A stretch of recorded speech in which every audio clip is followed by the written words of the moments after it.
Hey, what's up mga utol? Ito na din ang package sa atin from Lazada. In-order natin to mga 3 days ago yata. And then finally dumating na. Ang in-order nga namin ay wireless microphone or wireless lavalier microphone. Ang brand nito ay Ray Hayes lavalier microphone. So ito siya. In-order sa Lazada. Ito yung mismong shop. Nalagay ko na lang yung link sa description o kaya sa comment section. Tapos ngayon i-unbox na natin. Then mamaya dito try ko siya kung ano yung difference ng built-in microphone at yung gamit ito. So di pa siya nakikita. As you can see, hindi pa siya na-unbox or na-unplastic. Dito ang tamang term lang. Pero yun na. So, umpisa na natin. Siyempre, kailangan natin contain ang hindi masyadong makalat at di tayo mahirapan. So, yeah.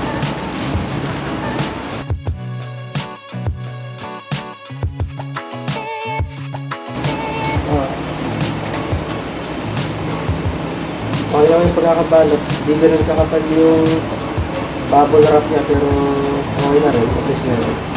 Tignan na lang natin kung may damage o wala. Siyempre, ang una natin i-check kung may damage, kung may kulang, at kung tama ba yung na-order natin o yung binigay sa atin. Ha?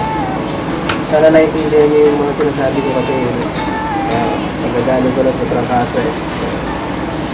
Ayan. Ano ito?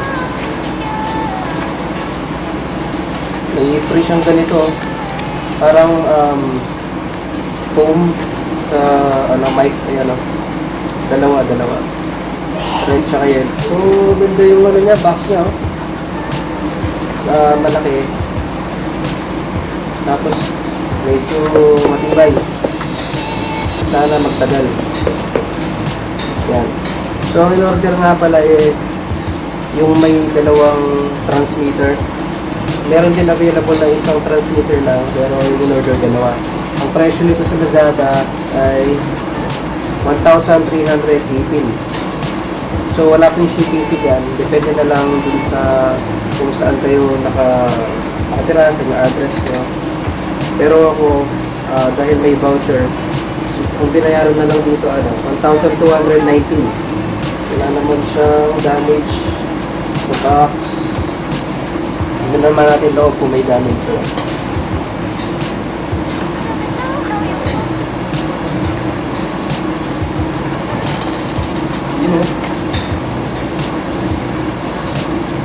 Ito niya.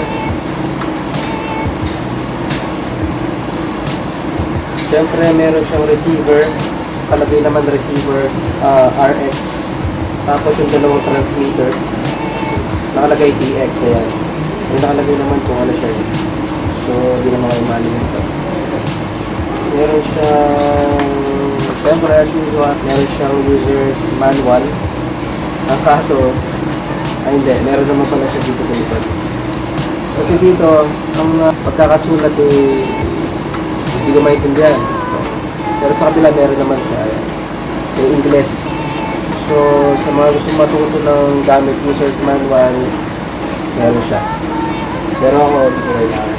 Kasi, may YouTube naman eh. Tapos, meron siyang, ano ba to?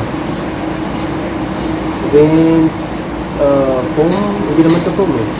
Meron siya nito yung parang dead cat. Tulog. Parang dead cat. Para ma-reduce niya yung wind noise.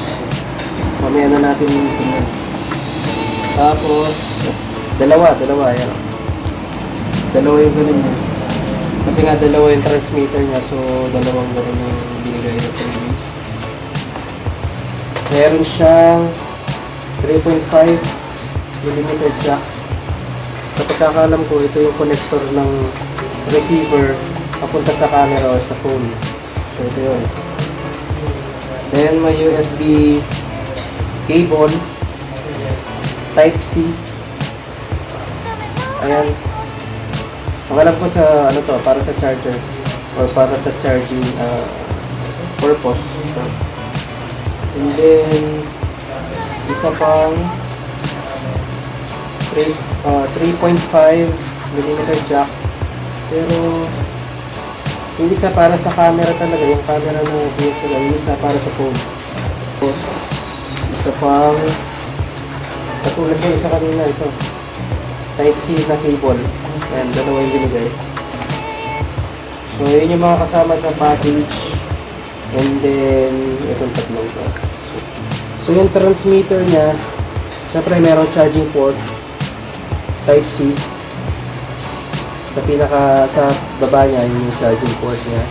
Sa taas, pwede mo siyang lagyan ng, kung gusto mo extend yung microphone or lapel, pwede mo siya saksakan ng lapel para ito nakatago, then nakalitaw lang yung lapel.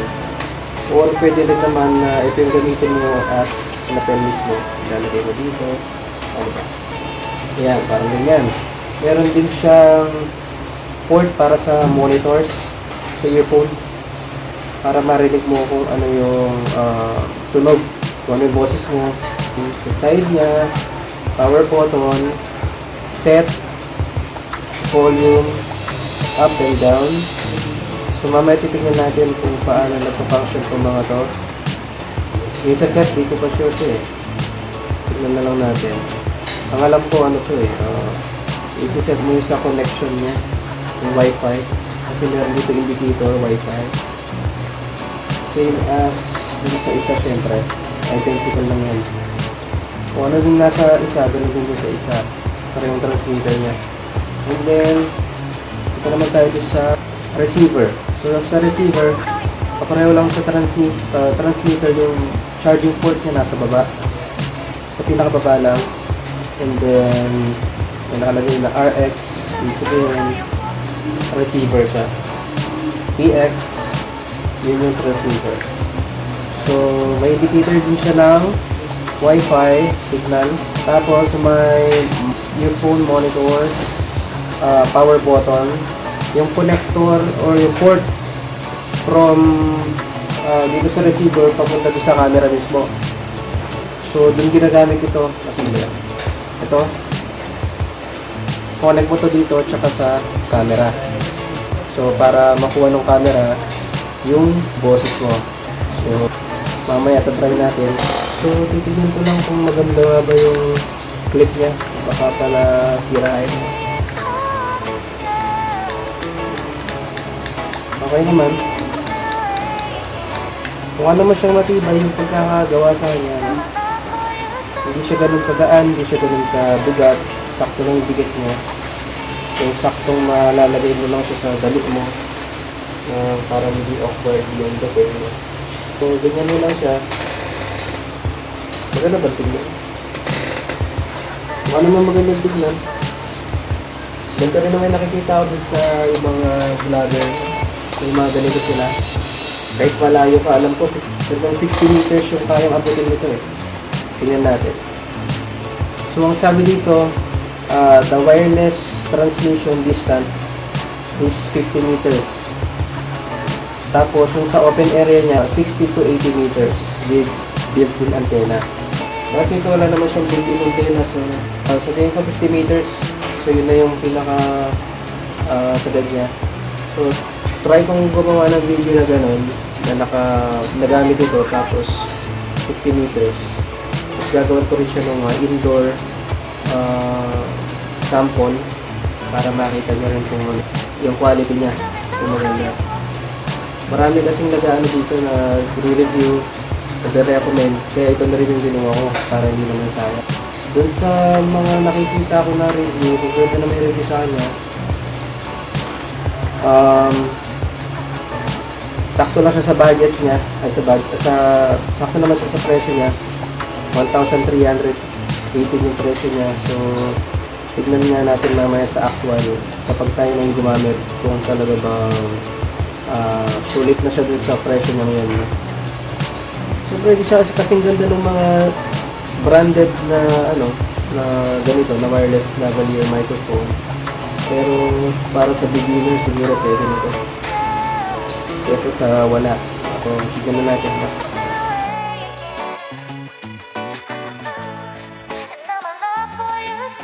I check. So, Ayan, na-connect na natin siya. Ang distance ko siguro, 1 meter lang mula sa camera. Yan yung quality niya sa halagang 1,318. Pwede mo siyang lakasan, pwede mo rin siyang hinaan kasi may volume up and down siya.